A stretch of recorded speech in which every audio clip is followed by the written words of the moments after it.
for Schindler. Has a chance to write his name in Huddersfield Town legend. And he takes that chance!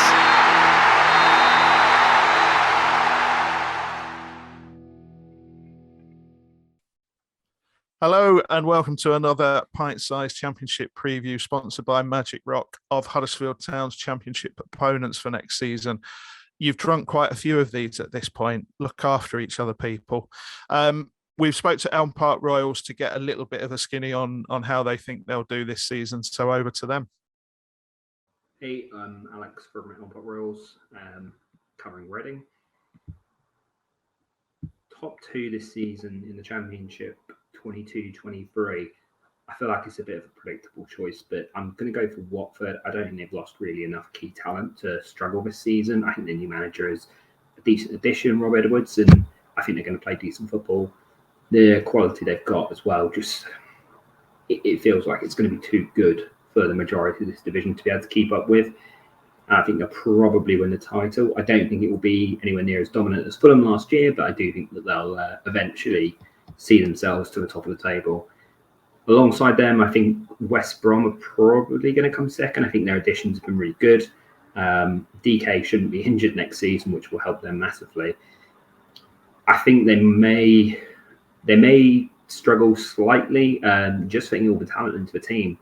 They've got an awful lot of, very creative midfielders, so that could be an undoing for them. But I think eventually they'll work it out, and I think they'll prove to be near the top of the division, and I think they'll come second. Playoff winner, I'm going to pick Middlesbrough.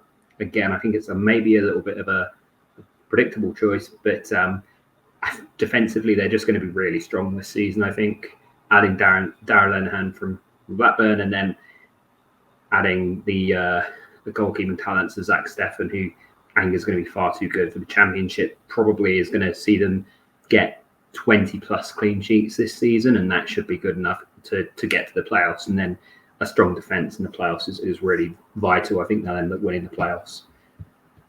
My three to go down, Rotherham, just don't think they'll score enough goals. Losing Michael Smith, their key striker last season, and replacing him with Tommy, it's not really buying that as a good replacement. Connor Washington, again, kind of an okay League One striker, but it's never ever done at a championship level. I just don't see them scoring enough goals to stay in the division.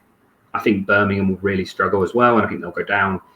Just too much upheaval, and it just feels like everything is a bit of a mess there, and I can't see enough structure behind their team yet to see them winning games against the teams around them.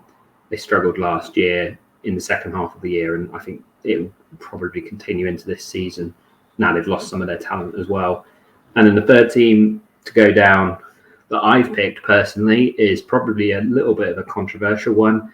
I've got Blackburn to get relegated, and I'll try and explain it. Jon Dahl Tomasson, it's a difficult one with him. I think he's obviously proven himself in Sweden with Malmo, but I just don't know how much of a challenge that is for a manager. They won multiple titles before he arrived. They came runners up the season before he got there, I think. And I feel like I don't know how much managerial prowess that really shows to win a league with what is probably one of the most dominant teams already in Sweden. Despite even if he has, won it twice with them, I'm just not sure if it really shows much in the way of managerial prowess. Added to that, obviously, the loss of Darragh Lenihan, and then Rothwell.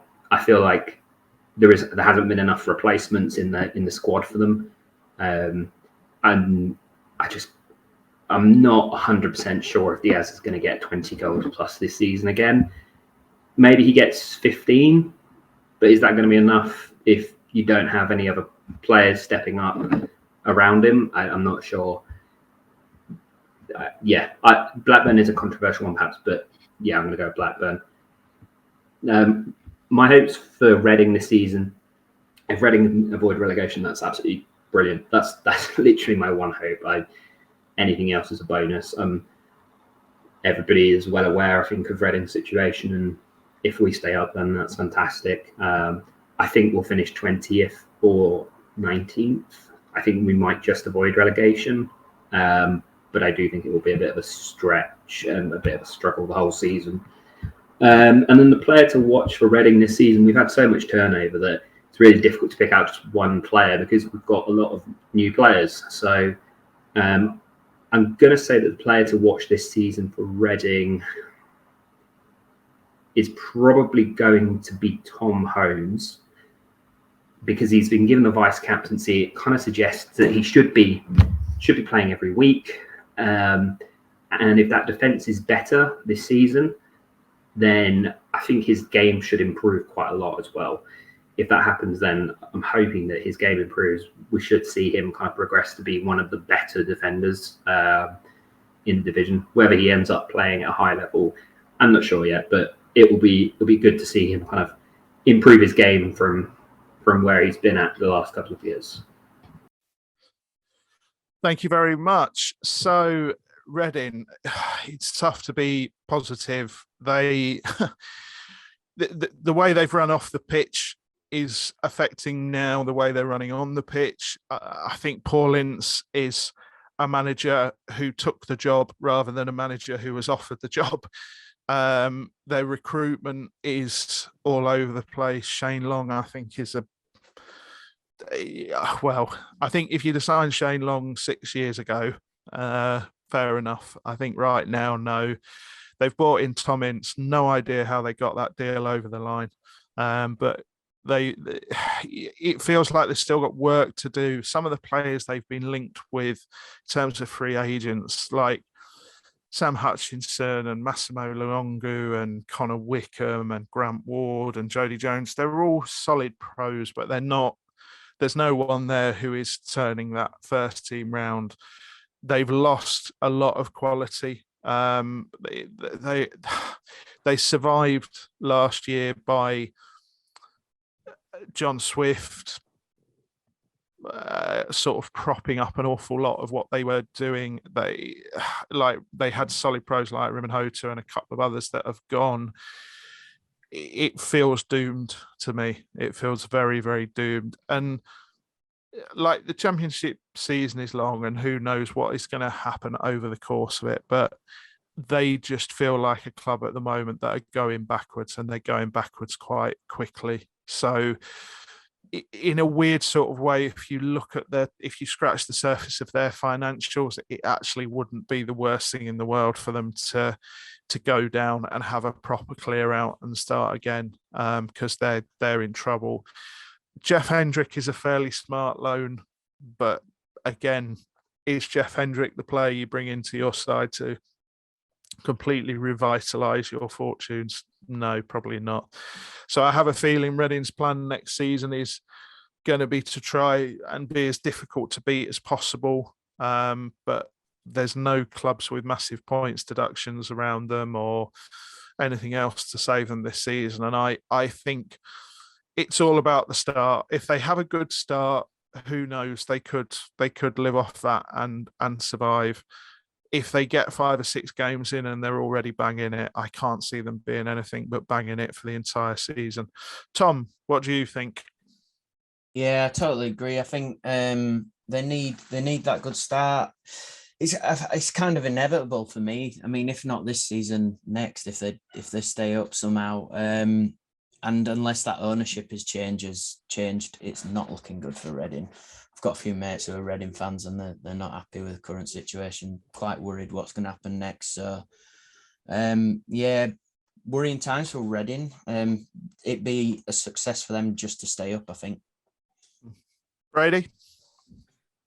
Yeah, I'm concerned for Reading. Last season they were really poor and they've lost John Smith and Josh Lauren. I question Paul Ince's ability as a manager. What did he say? He wanted to bring in and get rid of the tiki-taka crap. And even though there was an upturn in results, I think they were so poor, any kind of change would have helped them get over the line. Especially the points deductions last season. Otherwise, I know they had one of their own, but they would have been relegated. I just think you touched on it, off the pitch concerns. It's definitely spilling into the stuff on the pitch. not really convinced by their signings. Hendrick, again, you say he's a good workhorse and he'll give it all, but it's not someone who'll drag you out of trouble. I think this is the season they go down. I hope I'm wrong for Reading's sakes, but I just think when you poorly run and been flirting with the relegation for a couple of years anyway, eventually it's gonna get you. And I think this is the season, unfortunately. Matt? Yeah, I think there's some fight there. I think they'll make a bit of a fist of it, but I think in a similar way to Derby, I think they'll make a fist of it, but then fade away. I think you can only really fight against the odds for so long before the Championship gets on top of you, and that embargo is still there. So it's not like they can go out and sign players on 15, 20 grand a week. I think they're limited, aren't they, to a handful of players on around 10, and then the rest has got to come in at like 5 or 6. So you're going to be very fortunate to, fall on the right players to get you out of the mess in that scenario. So it feels very easy to predict Reading to finish bottom, but I'm lazy. I'm predicting Reading to finish bottom. Okay, so sorry we couldn't give you any hope there, Reading fans, but it does feel a bit doomed. Thank you to Magic Rock for sponsoring yet another pint-sized Championship preview.